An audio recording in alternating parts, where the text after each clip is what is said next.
Caminé por mil sendas extrañas, buscando un agua que no saciaba la sed.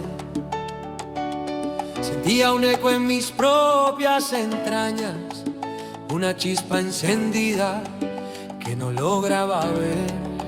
Pero el alma recuerda lo que el tiempo olvida, un pacto antiguo firmado en el Sinaí, entre rezos de plata y una luz escondida. La voz de los siglos me trajo hasta aquí, dejé los ruidos de un mundo de paso, busqué la sombra de su esquina.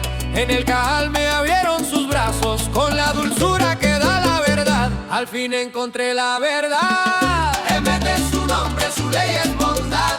Bajo el manto sagrado mi alma descansa. Sefarad en mi rezo, mi fe y mi esperanza. Bendito su nombre que me hizo volver a las fuentes del agua,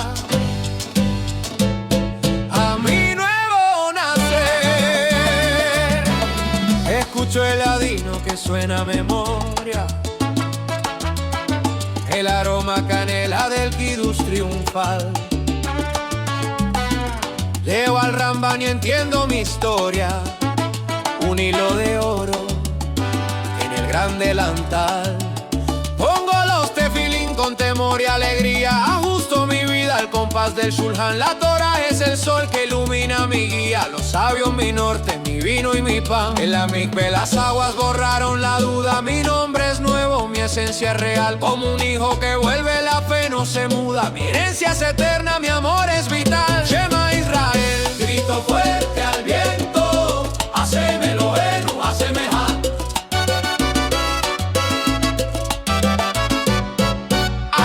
Al fin encontré la verdad.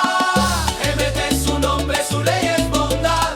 Bajo el manto sagrado mi alma descansa. Sefarad en mi rezo, mi fe y mi esperanza. Bendito su nombre que me hizo volver a la fuente del agua,